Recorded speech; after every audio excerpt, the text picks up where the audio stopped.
কেউ তাকে বলে প্রতিভার আরেক নাম, কেউ বলে ফুটবলের দুঃখী রাজপুত্র। মাঠের অভিনয় কিংবা অনিয়ন্ত্রিত জীবনযাপন, নেইমারের হাজারটা সমালোচনা থাকলেও ফুটবল প্রেমীরা তাকে ভালোবাসে তার জাদুকরী ড্রিবলিংয়ের জন্য।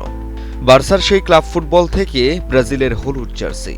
নেইমার জুনিয়র শুধু একজন ফুটবলারই নন, তিনি হয়ে উঠেছিলেন এক প্রজন্মের আবেগের নাম।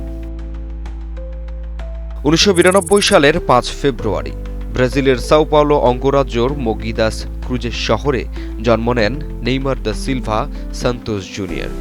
বাবা সাবেক ফুটবলার নেইমার সিনিয়র। ছেলের প্রতিভা খুব দ্রুতই বুঝতে পেরেছিলেন তিনি, তাই আর্থিক অসচ্ছলতার মাঝে নিজের স্বপ্ন ছেড়ে ছেলের স্বপ্ন পূরণকেই জীবনের লক্ষ্য বানিয়েছিলেন। মাত্র ১১ বছর বয়সে নেইমার জুনিয়র যোগ দেন সান্তোসের একাডেমিতে, যে ক্লাব থেকে একসময় উঠে এসেছিলেন ব্রাজিলের কিংবদন্তি খেলোয়াড় পেলে। একাডেমিতে অল্প সময়ের মধ্যেই সবাই বুঝে যায় নতুন এক তারকার আগমন ঘটেছে। ১৭ বছর বয়সেই সান্তোসের মূল দলে অভিষেক। এরপর একের পর এক গোল, অসাধারণ ড্রিবল আর চোখ ধাঁধানো স্কিলে বিশ্বজুড়ে আলোচনায় উঠে আসেন তিনি। ২০১১ সালে সান্তোসকে জেতান কোপা লিবার্তাদোরেস, যে ট্রফির জন্য ক্লাবটি প্রায় ৫ দশক অপেক্ষা করেছিল। ২০১৩ সালে স্বপ্নের ঠিকানা ইউরোপ, যোগ দেন বার্সেলোনায়। সেখানে তৈরি হয় ফুটবল ইতিহাসের অন্যতম ভয়ঙ্কর আক্রমণ ভাগ, মেসি, সুয়ারেজ ও নেইমার, যাদের সবাই চেনে MSN নামে। ২০১৫ সালে বার্সেলোনাকে জেতান ট্রেবল। সেই মৌসুমে তার পারফরম্যান্স ছিল অসাধারণ, কিন্তু তিনি শুধু মেসির ছায়া হয়ে থাকতে চাননি, নিজের পরিচয়ে বিশ্বের সেরা হতে চেয়েছিলেন। হিউস্টনে রকিং টেস্টি, সীমানা ছাড়াও নিজেকে হারাও। সেই স্বপ্ন নিয়েই ২০১৭ সালে বিশ্ব রেকর্ড ২২২ মিলিয়ন ইউরো ট্রান্সফার ফিতে প্যারিস সেন্ট জার্মেনেই যোগ দেন। আজও সেটিই ফুটবল ইতিহাসের সবচেয়ে দামি দলবদল। কিন্তু এখান থেকেই যেন ভাগ্য বদলাতে শুরু করে তার।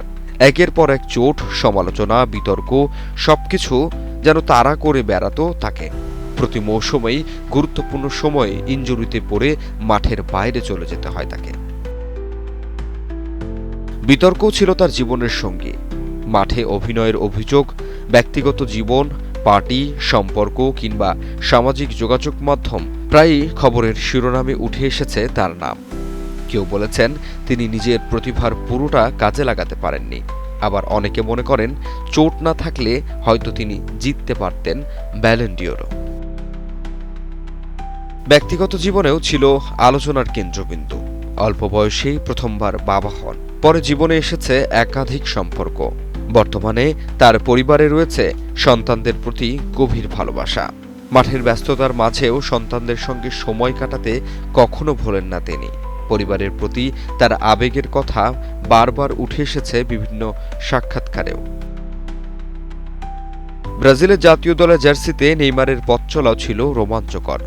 ২০১৩ সালে কনফেডারেশন কাপ, ২০১৬ সালে অলিম্পিকের স্বর্ণপদক এবং ২০১৯ সালে কোপা আমেরিকা জয়ী দলের অংশ না হলেও পুরো যাত্রায় তার অবদান ছিল গুরুত্বপূর্ণ। ব্রাজিলের সর্বকালের সর্বোচ্চ গোলদাতা হিসেবেও নিজের নাম লিখিয়েছেন তিনি। তবে বিশ্বকাপ যেন বারবারই তার সঙ্গে নিষ্ঠুরতা করেছে। ২০১৪ সালে ইনজুরি, ২০১৮ সালে হতাশা, ২০২২ সালে কান্না আর ২০২৬ সালেও নতুন স্বপ্ন নিয়ে মাঠে ফেরা। প্রতিবারই বিশ্বকাপ তার জীবনের সবচেয়ে আবেগঘন অধ্যায় হয়ে থেকেছে। বন্ধুত্বের দিক থেকেও নেইমার সবসময় আলোচনায়। লিওনেল মেসির সঙ্গে তার সম্পর্ক ফুটবল ইতিহাসের অন্যতম সুন্দর বন্ধুত্বের উদাহরণ। লুইস সুয়ারেজের সঙ্গেও তার রসায়ন ছিল দারুণ। মাঠের বাইরেও ব্রাজিল দলের অনেক খেলোয়াড়ের সঙ্গে তার গভীর বন্ধুত্ব ছিল। ক্যারিয়ারে জিতেছেন La Liga, Champions League, League One, Copa do Brasil, Olympic স্বর্ণসহ অসংখ্য শিরোপা। ব্যক্তিগত অর্জনের তালিকাও তাই দীর্ঘই। কিন্তু অনেকের কাছে নেইমারের সবচেয়ে বড় পরিচয় কোনো ট্রফি নয়, তার শৈল্পিক ফুটবল। আজকেও তাকে ভালোবাসে, কেউ সমালোচনা করে, কিন্তু যখন নেইমার বল পায়ে দৌড় শুরু করেন তখন কোটি মানুষের চোখ স্থির হয়ে যায় টেলিভিশনের পর্দায়।